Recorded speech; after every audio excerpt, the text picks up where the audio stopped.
Dilrukshi should be in Colombo. Okay, we are going live in few seconds. Just tell us when.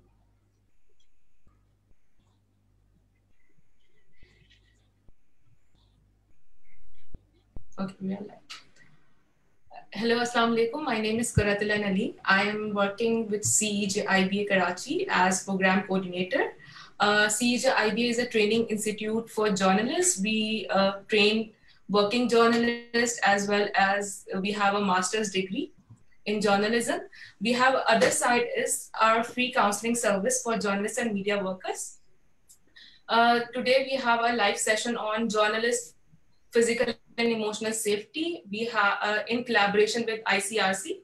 So we have our moderator Iftikhar Firdaus. He's a former editor, freelance journalist, and communication consultant. He has worked in the conflict zones of tribal areas, KP and Afghanistan, covering the aftermath of 9/11 and its effect on policy, politics, gaps in governance, and beyond. We have our first panelist, Rahimullah Yousafzai Saab. He's a senior journalist. He's currently working as resident editor of Daily The News International in Peshawar and as an analyst for Geo News. We have our other panelist, Dilrukshi. She's the executive director of the Center for Investigative Reporting in Sri Lanka and a lawyer by training. Dilrukshi has 25 years of experience in the field of journalism, and she spends considerable time on training journalists both in Sri Lanka and South Asia. Now, over to you, Iftikhar. Thank you, Gurudhalam. And you've introduced our distinguished panelists. I mean, they both need no introduction, at least in the context of Southeast Asia. I'd just like to begin that journalists are actually the frontline workers. And they are heroes in the most challenging of events, bringing us details of every conflict, crime, natural disaster, accidents, and most recently, even the pandemic. Reporting on stories at home or abroad can have a strong impact on journalists, sometimes leading to issues such as post-traumatic stress disorder and even their physical safety. We know that the area that we've lived in the last decade and two has not been a very safe zone for journalists as well. But seeking help that's stigmatizing in a society that stigmatizes, healthcare as well, mental health care is not easy. And that is why CEJ is actually doing a wonderful job and by arranging this session, but not only, providing an opportunity to journalists to learn from experience of our distinguished panelists who have been reporting from conflict zones for quite some while. So without spending much time, I'd actually move and start this discussion with Rahimullah Yousafzai Saab.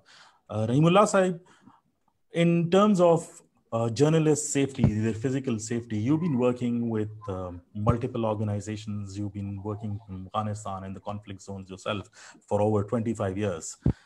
How do you see journalists actually keeping themselves safe when actually the environment is not trustworthy itself?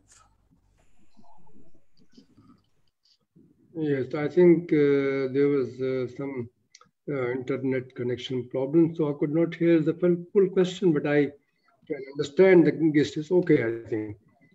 So, it's about my work in the conflict areas and Iftikhar and Dilrukshi and,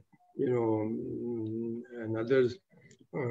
I think you also have worked in conflict areas. Let me tell you that, I have been covering this Afghan conflict since the beginning. It's now 42 years since the Afghan conflict began, and there's still no end in sight.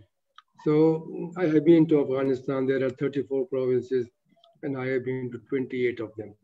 And, I have met all the leading actors. I mean, the politicians, the warlords, different groups, whether they were Mujahideen or the communist rulers. I interviewed Dr. Najibullah, the last Afghan communist president, who was then killed by Taliban in 1996. And also, I have met all the Mujahideen leaders because they were mostly based in Peshawar at that time. And now they are in power also, most of them at least.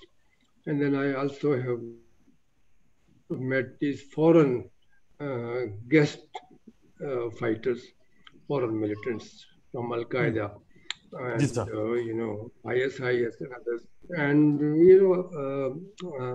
Osama bin Laden, for example, meeting him twice, interviewing him, that was very interesting and challenging. I was warned that I will be kidnapped.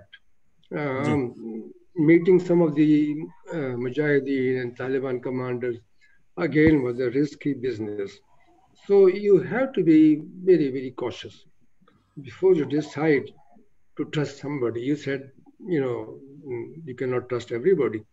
But I somehow trusted them, and they actually held my trust. I was not harmed. But there were occasions, for example, I once got information I was going to fly from Peshawar to Kabul or Bagram, and I was invited by the Northern Alliance. I was warned that, don't go. Maybe they will not let you come back. So I didn't go. And I think I was, in a way, I was right. And the information I got was trustworthy. So you have to have people whom you can trust, and you don't go there, and you stay away, even if the story is big. That's very important. Your life is the most important thing. And this is what I learned in my career. It has not been easy. There have been, we were bombed, we were, we were robbed, we were held for some days in different places, but we somehow survived. So I can say I was the lucky one. But we understand that, you went through all these, reporting ordeals, I would call them. And it was not an easy time even to report. And there were very few journalists that actually had access into those real conflict zones. What were the because for young budding journalists who are actually listening to this, and even people who are actually going to report from conflict somewhere in the future, what precautionary measures did you take at that time? And I'll go even beyond that before I move to Rukshi, because what were the implications of conflict journalists at that point in time when the conflict was new and technology was limited? And then what is the implication of the conflict now when wars are, there are still wars going on, there's still conflict in the world. What's the difference that you see between now and then? I think I was encouraged, or you can say inspired, by the local journalists in Afghanistan who stayed put, did their work, took risks. So that was one thing. And also some of the Western journalists who came all the way from Western countries to Peshawar on their way to Afghanistan. Being smuggled into Afghanistan by the Mujahideen commanders at that time in the Afghan jihad against the Soviet occupation forces. So I felt that, how come we are here in Peshawar, so close to Afghanistan, and we are not going, Pakistani journalists. So we also should go. We have the same culture, language, or whatever. And, we know these people. So that actually was the reason why I went there. How did I get this access? Access was because because of BBC, I must say. BBC radio. At that time, there was no other major means of communication. So people listened to BBC, Pashto and Persian. And, doors would open when I would say I'm from BBC. And then they would have heard my voice. So that was very useful, very helpful. So the localization of language was one of the important things, because they thought that language iftikhar is very important. So if you can, you should learn the language. If you can, you should make local friendships. If you can, hire the services of local reporters. They are very useful as a guide, for the local context. And I think you need to have people in that organization which is taking you, which is taking you along, because you are risking your life. I would never tell my family that I am going to a conflict zone. I say I'm going to Kabul or Jalalabad or Kandahar city, which were relatively safe. I never told them, but I told them when I used to come back. So I think this is how I worked. Thank you, Sam. So I'll come back to you in terms of what the importance of local sources is in a conflict zone and how the guides are important. But I'll move to Dilrukshi over here. And our neighborhood, Sri Lanka, has had its fair bit of conflict as well. And from my understanding on what I know is Dilrukshi has been part of the reporting part as well, and also as part of the receiving end as well, because her organization and her editor was attacked. So I would like to, ask her the same question in terms of conflict. And I'd want to move beyond the physical sense as well, as that what do reporters do? I mean, for the physical safety is something that we've discussed, and there is a lot of material available even online if journalists search. But from the practical experience point of view, from the manuals that they teach us, from these crash courses and different workshops, how relevant they are to the actual conflict, and what does the actual conflict mean when you are in the middle of it, and how to keep safe? Thank you, Iftikhar, for the question, and thank you, CJ, for having me speak today.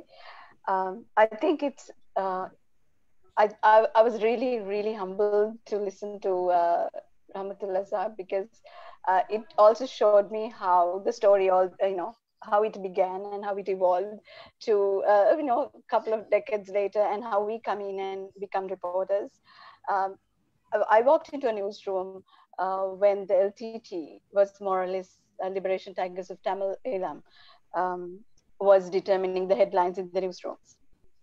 So that was the biggest story for such a long time, 27 years, even before we became journalists. As children, we saw this. And then you walk into a newsroom and there is this one big headline. And then the defense correspondents are the most prized group of journalists, because these are the guys who get to move around and do the stories. And there was a little bit of envy, and there's lots to learn from them. But I think, generally speaking, as a region, we belong to a region where it's one of the worst possible places for journalists to work and live in. So we all share this conflict-ridden backdrop. In that, how newsrooms have evolved is something that I'm really keen to learn about. As you said, there are manuals and manuals and manuals. Did I learn the tricks from the manuals? Yes, I did at a point, but much of it was like, you learn on your feet, just like your journalism. You get there, do it, make a million mistakes. That's actually how we first practiced it. This is the truth. I mean, I could tell you that I turned manuals and checked, went through a checklist. But now as a media educator, now I tell people, the journalists, the younger ones who are working with us, to have standard operational procedures, because at least that will give you some sense. Once you start ticking a few and you mentally start ticking those as you actually get into the field. And I think that's one of the things that we saw this cusp of change. And I think we belong to that generation of people who actually did it and learned the hard way, watching other people and doing it ourselves, and seeing that institutionalization of certain procedures would actually help journalists to become a bit secure. And having said this, again, I'm on the manual issue. Most of our countries, we do have institutions of varying degrees. I mean, our levels, our capacity, our resources are so very different. So it's one thing for me to get preachy here, but at the ground level, there are a lot of journalists who do their reporting at great risk even now, and they will continue to do so in our region the same way. But I think the physical safety component has also evolved into multiple other aspects of, at that time, we were not very concerned about the data protection, for example. And we have become really very nerdy about how to keep our contact base safe and how to keep our equipment safe, and then how to even look into the institutional, the premises, and then how safe your teams will be when they are doing field reporting. All of that, I see Iftikhar as a process of evolution, and we are still evolving. And our resources will be a huge determining factor as to how secure our journalists are going to be in very well resourced, very well equipped city-based organizations, to to the freelancer who really risks and brings the story, who ends up being maybe a stringer, maybe a fixer for some, big gun somewhere else to get the Yeah. byline or the popularity. So these are the people I think we need to think about, and it's a great thing that people are becoming more and more concerned about it. And at the end, we are also tying it to how emotionally secure we feel. That's something we didn't think about at that time. There's this gung ho thing about going and doing it. There's so much, people feel macho. I mean, when I say macho, it's not just about men, even women who think we are doing this like really top of the pops kind of reporting, and we are doing certain beats and we are exposing ourselves to danger. So there is that thing about, we can actually get into that false bubble and think we are safe. One of the biggest learnings is that we are not safe. We are human, as Rahmatullah Saab really emphasized. I think that's really important. Nothing is more important than your life.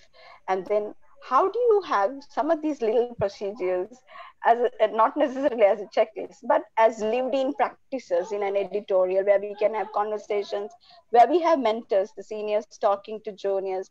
I think it's also about our newsroom cultures where we can actually talk to people and bring them together, and also about being media literate. A lot of people think when we talk about media literacy, it's about, writing your copy well and positioning ourselves before a camera well, and it's also about, a million other things. But I also think it's about our safety, and one huge part of our safety is holistic safety. Also means your emotional safety, how vulnerable you feel in certain situations because of the work you do, because of what you got exposed to, because of what you observed as a reporter, and what you actually suffered as a journalist personally. And I think in South Asia we can tell a million stories of this. I totally agree with that. I mean, the different conflicts and different conflict zones have different stories attached to them. And I remember my own instance when I became a journalist. My parents for a long time and my family did not know actually what I was doing, and they thought that I was writing stories for a newspaper sitting in an office somewhere. And then there was this bomb blast somewhere. And one of the photographers who needed a picture from a human angle asked me to stick my head in to the vehicle that was targeted, so that he needed a picture. And the next day that was published in the newspaper as a, front page picture, and she recognized me from my clothes.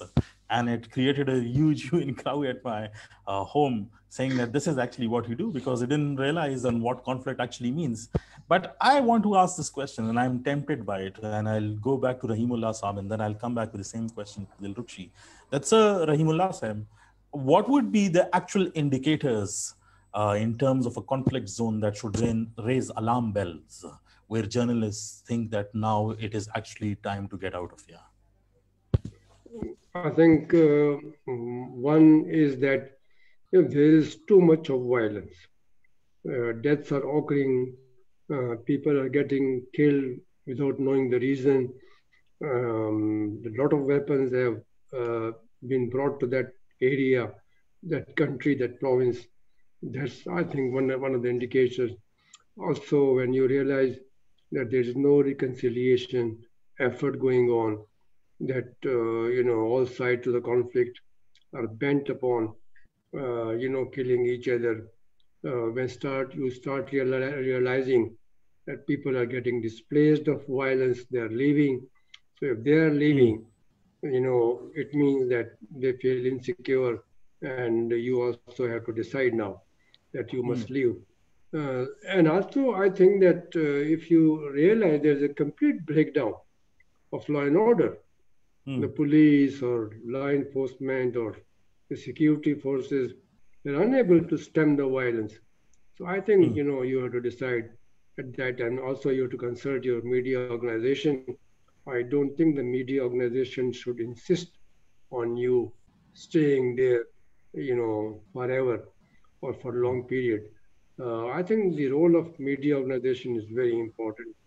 If they're sending their staff to a place where there's a conflict, there's a risk, I think they have to, ensure that their staff members are secured, they're well compensated, they have all the safety equipment, that, they're not pushed into doing something which they don't want to do.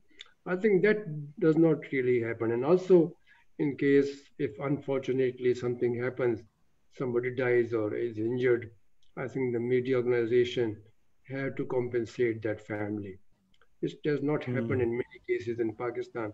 The government also has to compensate them because it is the government responsibility to provide you protection. But also, the media person has also to ensure that he or she is not taking too much risk. I think it's our decision to go there or not to go there. It's our priority, which area is safe and which area is unsafe. For example, I will give you the example of Musa Khan Khail, a journalist from Swat, who worked for our organization. And he told me once earlier that he was going to interview Mullah Fazlullah, the leader of the, say, Swat Taliban. And, at that time they were fighting the state. And, one day there was a meeting organized by this group. So he went to Upper Swat and he wanted to meet him. And as we all know, he was kidnapped and then killed. So, what would have happened if you had interviewed this guy? We knew already what he was saying. So I think, these are unnecessary risks. I don't blame Musa Khan Khail, but Musa Khan Khail had to be more careful for not only for his sake, but for his family as well. So I think there have been some mistakes committed by journalists. I think, keeping safe life is most important, that you are alive, you do your work, but you stay alive. And then, as the Lukshi was pointing out, it's not physical, it's not only physical safety, it's also emotional safety, So the scars of these incidents, which we observe, which we have observed all these years, I told you 42 years of Afghan conflict and then 20 years conflict here in Pakistan, in the tribal areas in Swat and Malkan. We have seen it all. We have seen it so many times. And, we are witness to history and to all this bloodshed. It's all here, etched in memory, and it doesn't go away, really. I'll come back to the trauma part later on, because there are very few people who actually have the war right from the beginning to the end stored in their memories. How does one cope with that? I'll come with that to that later on, sir. But I'll take the same question to Dilrukshi, that what are the triggers that a journalist has to figure out in a conflict zone in particular, as that now is the time I should actually seek protection or either leave this place and go away? Iftikhar, I think before you get into a situation, go to a place, and this is a very city-based statement that I make, because we also meet journalists who actually live in conflict zones. Where can they leave to? And this is something I learned actually from Pakistani journalists who were reporting from conflict zones, and they really humbled me because I had no answers to their queries about how to stay safe if you are living in a veritable war zone, so to speak. So that's a different thing. But for us to leave our city-based offices to go to places, I think first thing is to place yourself in the map. You just need to have some understanding of the geography.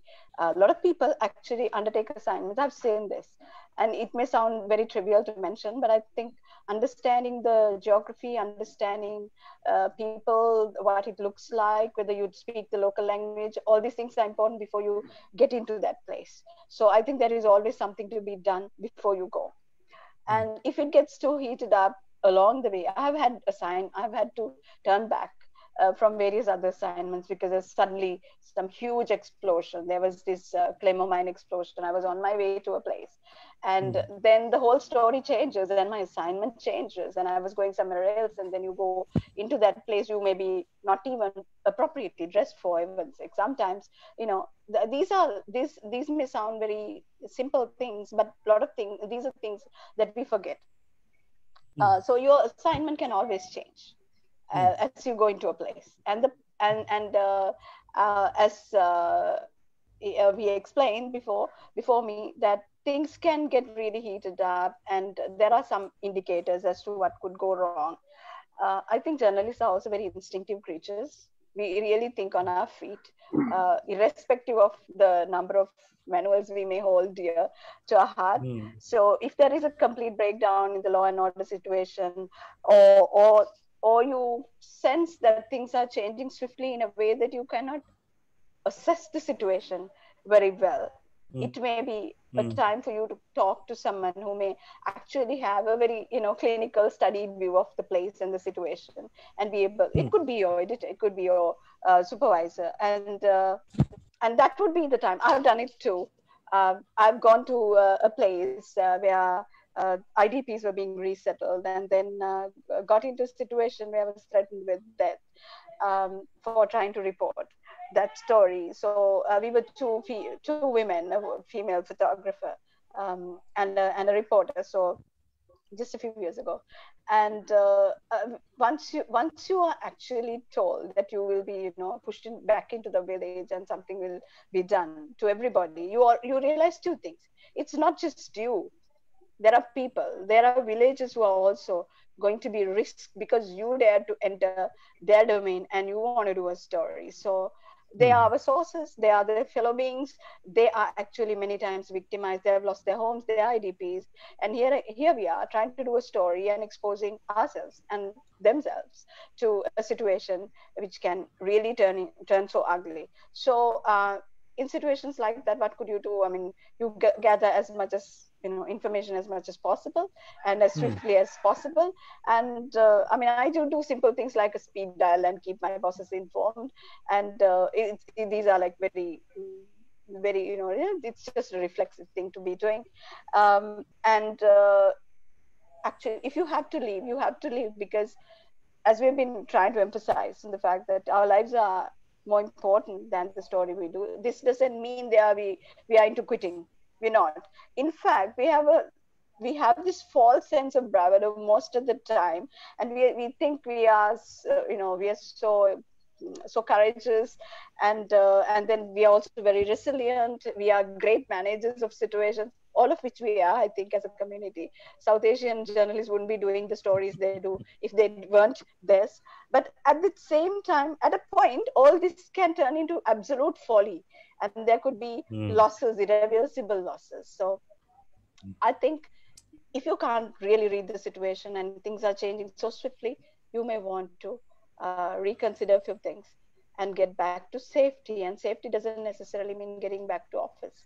I mean, I've gone to somewhere else because office is so far away. So you need to change routes and go somewhere else. Changing routes is one of the most practical things you could probably be doing. We'll get to the point on what practical measures need to be adopted in order to get to safety. But from the conversations that we've had so far, and what Rahimullah Saab and you have actually stressed about is the importance of the organization that you're working on. Because we've seen, and in my own experience as well, is that the newsroom is basically your ears and eyes, so because the communication in the conflict zone is usually limited, and so most of your interaction is with the news network that you're working for, or either your editor who's actually sent you down on the field. And if you actually have a newsroom that is amateurish and does not have the experience of guidance, that can actually put a person into trouble, number one.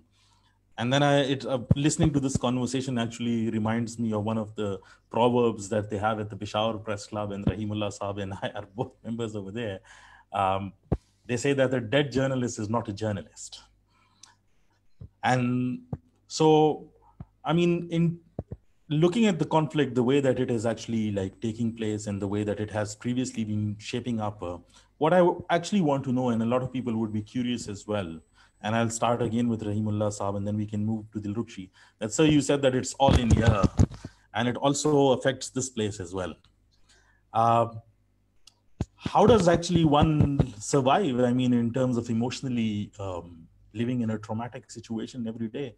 Because if you recall, we would actually witness hundreds of bodies, because of our reporting in the conflict zones, even not just like 10 years ago. So what does a person do at that particular point? I think one reason is that you become used to it. It happens so often that, it's something usual. It's not something unusual. So, whenever now there's a bomb explosion or say some killings, you say, okay, this region or this area is full of weapons and people have become battle hardened and they don't care, they don't really are afraid of the government, the state. That's one reason, I think. Secondly, you think it's part of your job. So you have to witness it, you have to see it, and then report. You try to, maintain some distance from your emotions and the event you are covering. That could be another reason for that. I think thirdly, you are suffering, but you are not showing it. So, it's piling up. It's piling up, and then when you're alone or when you're with your family, you talk about it, or with colleagues, you talk about it. You try to outpour your the catharsis. You try to do some catharsis. Maybe you visit the families, and that gives you some relief as well. You attend the funerals, which again gives you a sense of satisfaction. It's also, something which we try to do, religion. So these are the things which keep happening, but somehow it's not something which is, good, because as human beings, if people are suffering, getting killed without any reason, I think that, if you think it's happening, it will keep happening. I think that's not something good for the future. As if you become, used to it and, you can't really. So I think then what we can do is, I believe that, you try to do some good work. You try to highlight the suffering of these families. You try to persuade the government or the philanthropists to help them.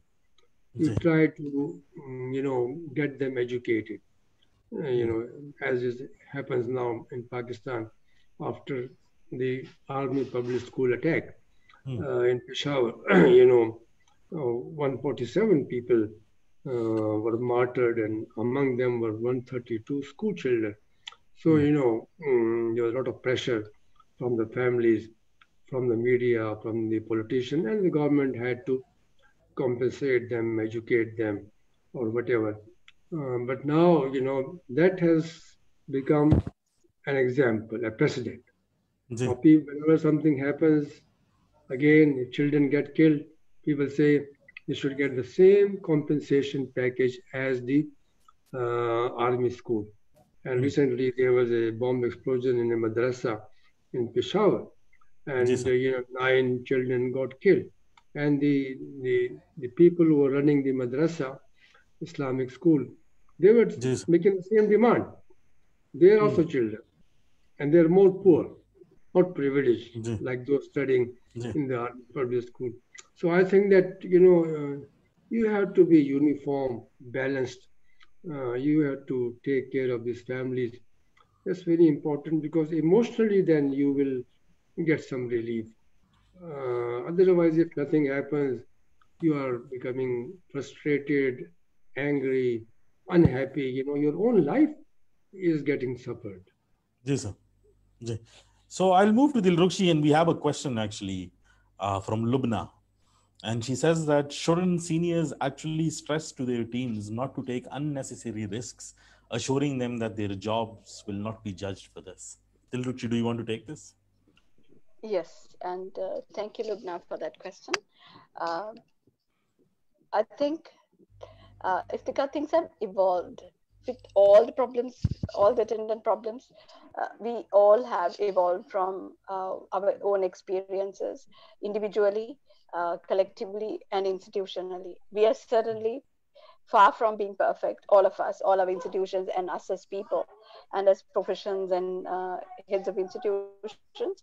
But I think one key thing is, I think there are conversations in most newsrooms, and that's really important. So Lubna's question is about advising, guiding younger journalists to take and not to take unnecessary risks. So I think it's not just about one single incident or one single coverage, but there has to be an ongoing mentoring process, coupled with for places like ours, all ours. I think built-in counseling support may be helpful, because we also don't expose ourselves to, we don't want to show that we are vulnerable, we don't want to speak about it. Then the seniors should ideally be giving off their time. But it's not enough, you also need to know how to guide people. You also have to have some understanding how to handle uh, people who may be actually emotionally vulnerable. And this importance of dealing with emotionally vulnerable journalists, or people who may be experiencing trauma, I don't necessarily like to refer to that word, is something that is now gaining professional recognition. And I think that's part of the process of evolution that we're talking about. Because most of the time, I mean, for example, I never understood for many years. Of course, there was this huge anger, irrational responses to, reactions to people, which make you question yourself. And whether, how do I know whether I can step out of a situation, or whether I can actually handle a particular situation if I feel emotionally very raw. So there needs to be somebody, either a senior colleague, someone, a peer, someone who is able to tell me that no, that's really not the path to take, because you will be such a biased journalist. So your own journalism will be, it'll be questioned, because you're obviously highly emotional, and there is no real sense of fair, balanced reporting possibilities in a situation like that. So I've caught myself in situations like that. At least learned the hard way when to catch myself and when to step back from situations, and request other people to do what I should be doing, which is to report with, to encourage people to do fair reporting. So yes, there is a huge amount of responsibility for team leaders, and for them to create a culture where talking about these things doesn't become such a terrible discussion where you have to expose yourself, lose your job for wanting to talk, or never be considered for the next promotion because you feel that you want to talk about it. Because just look at the three of us, we will be very different, and given the same situation, we will be responding very differently, and that's very human. And our reporters are also very human. So each person will have a different reaction. We need to understand that, as I said, I mean, this has been the most humbling conversation oftentimes, because I never knew that I really needed support for a number of years. And then there were situations where certain things I could not refer to in public without breaking down or having tears filling my eyes. And then how do you, and then from that experience, you realize it could happen to you. You think you're so resilient, you think you're so conditioned, but you're not. There could be some trigger. There could be some trigger that really tells you you're really off course. So I think institutionally there's a huge responsibility to structure this, support people a little more organized than what we used to be 10, 20 years ago. So I actually wanted to get into the discussion of source protection and impartiality during conflict reporting, but that would require another 2-hour session for us to actually jump in. But there is a question for Rahimullah Saab in particular. And I mean, sir, you can choose to answer it actually, because it's a personal question to you. Haya Fatma has actually asked that how often have you just cried it out during all the coverage of the Afghan war and the war on terror? How hard it is for a senior gentleman like you, who people look up to as a journalist in the journalist community. I can concede that I have cried.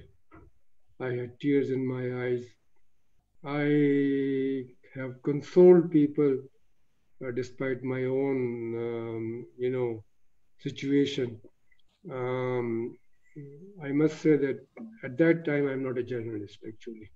I'm a human being, being a witness to something which is terrible. It has happened to me, I must say, not once, not only in Afghanistan, but also here in Swat and in Fata. I have seen in Bada, in Khyber tribal district, these militants had made some prisoners, and they were moving them out of their private jail and executing them. So I have seen that, people getting executed. You can't stop it, but you feel that, how come they are doing it on their own? Are they the law? But yes, they were the law in that particular area at that time. They had control. So, when you see these things, when you see families, when you ask them questions, these, people who are begging or people who are collecting, this dirt or whatever, just to make a living, you ask them their stories, and they are mostly orphans. And there are people who have been displaced, who may be Afghan refugees or locally internally displaced people. And then it makes you cry. So yes, it has affected me as well. I have lived through it somehow. And I have my own personal also tragedies, so when I lost my wife about 8 months ago due to cancer. So it was a personal loss. But then, you also look to other people who also suffered so many personal losses. Maybe mine was only one, but those people have suffered so often. So in Afghanistan, in certain areas, in the tribal areas, you will not find a family which has not suffered. Either deaths, injuries, kidnapping, or displacement. Thank you, sir. Thank you for that very emotional and honest reply, actually, from your end. We're getting more and more questions, but there's another question from Lubna, to which I'll come back. But I wanted to move to Dilrukshi, basically. And because we're very short on time, we hardly have like 14 minutes now. So we should make actually, because a lot of people are looking forward for, and there's a lot of questions actually coming in. But in terms of, and probably we'll request CEJ to hold another one very soon, so that all those questions that are pending, we can answer them later on at some point. But I want to move into the current context as well. There's COVID, and everybody in the world is almost, vulnerable at this particular point. And we've seen journalists actually suffering because of the pandemic itself. There are SOPs. The World Health Organization on its website has multiple, steps that can be taken for personal protection. But journalists are at the heart of everything. There's still pressers, there's still information that they need to make public. And at this particular time, they feel that it's their responsibility to get the actual information for public awareness as well. How does the pandemic is a situation which is rare and would have very little precedence in the past. How does this situation vary from conflicts, armed conflicts, number one? And what steps should actually be taken in order for journalists to remain protected during this time? Thank you for the question, Iftikhar. That is going to take another conference to actually crack that particular question. But you're so right, there are guidelines and we have SOPs and all of that. But none of us have the memory of having lived through a pandemic.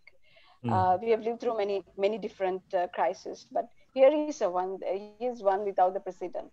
So in such a situation, and also you cannot from near, you cannot assess the actual risk. It is really not possible. So that makes it all the more difficult for journalists. And I know a lot of journalists are under pressure.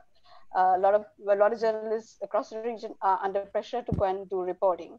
And I really would like to emphasize not just on what WHO has recommended, but the institutional responsibility that comes now with sending out journalists to areas of great concern, and also using freelancers. Because from what I get to understand from across South Asia, that none of our insurance schemes, and very few journalists actually have insurance in this region, and for very limited purposes, and it And sure very doesn't few cover insurance pandemic. companies actually, give insurance to journalists as well. That's true. So they understand, like, we are really truly the high risk category. On top of that, they will not give you a COVID insurance. So in such a situation, if you're moving teams to do coverage, it is not like a natural disaster. It's not like the somewhat understood conflict zone. It's not like any other assignment. This one needs rethinking. So I think one thing is that we need to rethink our strategies, introduce things into our SOPs, learn from what WHO has recommended, and look at each other and learn, and introduce institutional best practices that protect journalists who are not only officially part of the institution, but also who are freelancers, who are actually moving a lot of information. If I live in a lockdown area, I need to rely on someone outside. Then that person is doing a far greater job than I do from my office space. And equipment. People are losing jobs right now because there are layoffs. All our countries are reducing the number of journalists that they wish to employ, and five people's work would be done by one journalist, and that's traumatic. That can actually make you not be functional to your maximum capacity. And what is never again thought about is, we thought about conflict and we think about trauma. Let's think about trauma in a COVID context. The exposure levels to an unknown virus. You can't see it, you can't touch it, and you don't know where it is actually prevalent. And that's one thing. And then when you come back, you are also exposing. If you come back home, what kind of protection is available for your family? What kind of feelings, emotions would they be feeling if you're consistently being exposed to a health hazard of this nature, which is taking thousands of lives every day? So I think it really calls for a huge rethink, a reboot institutionally, and for real application of what we may be looking at. This is not the time to check papers and say, oh, the human resources manual doesn't promote this. This isn't. This is about life and death. There is really a requirement for personal protection equipment to be made available to journalists. And I know, again, we will go back to that binary of organizations with resources and without, the freelancers, the stringers, and the fixers who will be exposed to the virus with no support. So thank you very much, Dilrukshi. But I'll take a follow-up question in what you actually highlighted, in terms of, it leads to a further question actually of job protection for journalists. And Lubna says that under the current crisis, and Rahimullah Saib, this is for you, sir, is that under the current context that Pakistani journalism is going through, there's an economic crisis, and there have been severe job cuts in the industry as well. What does one do if they don't want a certain, because reporters have been reduced and probably beats have also been distributed. So a person who covered 2 beats is now covering actually 4 beats. And the work that 10 people in a newsroom did is now done by probably 3 people. Under mental pressure or the fear of trauma or certain risks involved. Her question is that actually, if they refuse to do a story due to mental pressures, can the HR, the human resource management of the office that they are working for, can they be approached? And what sort of protection can they be guaranteed for the jobs if they actually do not take that particular assignment that they think is dangerous. So I think there was, Iftikhar, never any real job security in the media except for people who were in a way indispensable.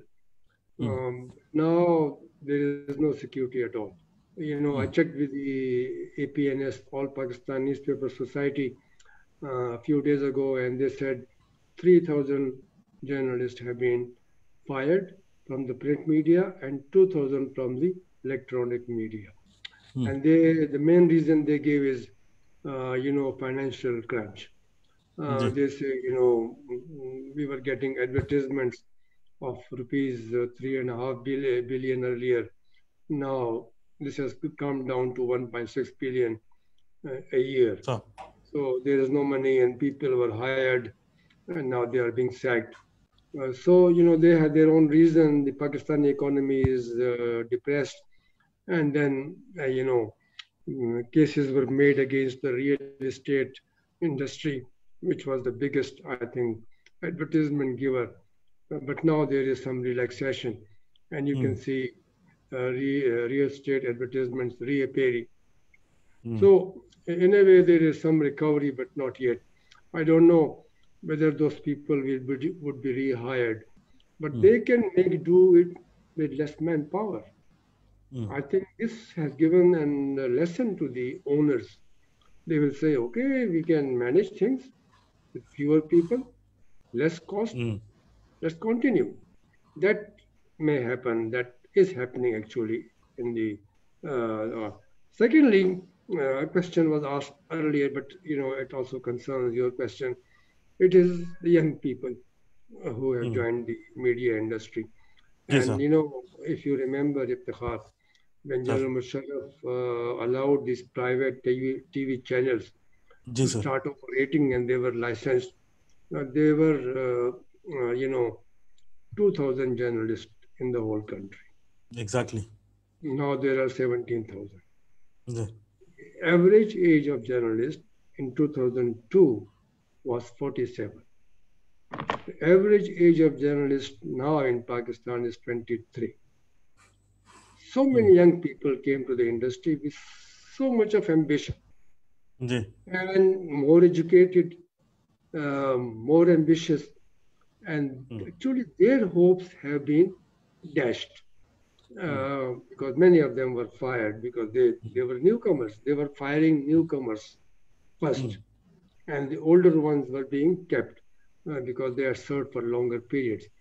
That is very, a big disappointment, because this will actually discourage more people from pursuing education in journalism or joining journalism. That is something very depressing, I must say. Yes, yes. Thank you, sir. But I'm looking at it, and I think we have 4 more minutes. So I would just gather some last thoughts. I actually wanted to move into the question where we say that what sort of technological help can be required. And I know 4 minutes is just too less for answering this question, but I would want Dilrukhshi to take a dash at it at least, just a preliminary one. And please. Okay. I'll just take 1 minute, Iftikhar. It's like one of those rapid fire things. It's true that the pandemic has brought us so much terror, in a way that terrorized the entire industry. But let's not forget, we are first responders in any situation, COVID or otherwise. We play a pivotal role in pushing information. The one thing that gives me hope right now is the fact that we are used to seeing a lot of what we call fake news, but there is a real demand for authenticated, reliable information, because information today is about, it's a matter of life and death. So our role can never be devalued anymore. This role has become far more important. Our value has actually gone up because of our ability to provide verified information as professional people in this haze of fake information. That is also an emotional concern for people. And then the other question is, we knew that the print journalism was in crisis, and it's going to be in further crisis. People don't even want to touch the papers anymore. So in such a situation, digital innovation is one way to look forward to fixing at least some part of it. I know people in different places are trying to innovate look at new platforms, mix and match, because this one of the key learnings from the pandemic would be that we will go more digital and it will be reversible. One last thought before I move to Rahimullah Saab to sign off finally. One last thought, Okay. advice for young journalists in particular who are watching this. Don't ever be disheartened, no matter what. Yeah, Thank there you. is still something that can be. Thank you, Dilrukshi. Sir, Rahimullah Sahib, just one last thought, sir, before we sign off. Yes, before you go to a conflict area, you have to learn about the area, localities, and the groups operating there, the tribes, whatever. If you think that you have a mobile phone and you will be in touch with your loved ones or your company or your colleagues, you have to find out if that mobile phone works in that particular area. So we used to always take satellite phones, and we could be in contact anywhere in the world. So that was very important. Also, we used to have local contacts, local journalists, local tribal elders, local militants, because that's very important. And then you have to decide how far you want to go, how long you want to stay, which is the escape route. All these things are very important because so many journalists have been killed and they have been injured and kidnapped. I was actually part of the negotiations to seek the release of several journalists, Western journalists kidnapped. So we had to negotiate very hard with these kidnappers over militants actually. So that's one thing. And maybe if you're asking me about the advice, particularly for young journalists. Yes. So I may have discouraged them earlier by my comment that because they came with high hopes and then they got fired. But even now, the majority of journalists working here in Pakistan, they are young people. I also have been to Sri Lanka a number of times. I have even been to Jaffna during the conflict. So I'm not new to your country.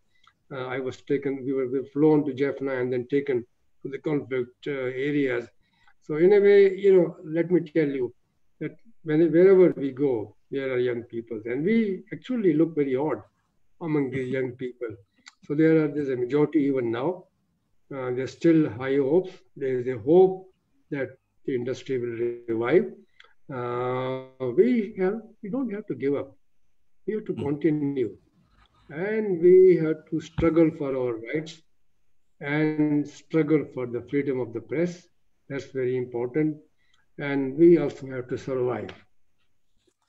So thank you, sir. Thank you very much. And thank you, Dilrukshi, for taking out the time. And I think it's been a very enlightening discussion, actually. And we've left actually several agenda points unanswered. So maybe CEJ will forgive us and also the viewers. And maybe we can come together at some other point because there are questions that have been sent and maybe we can answer them at some other point. But I would request for all those that are seeking some sort of help in terms of mental health, CEJ offers this help free for journalists. So reach out to them. The details are on their webpage and their website. And thank you once again for watching as well. And thank you very much for taking out the time, our distinguished panelists. Thank you. Thank you.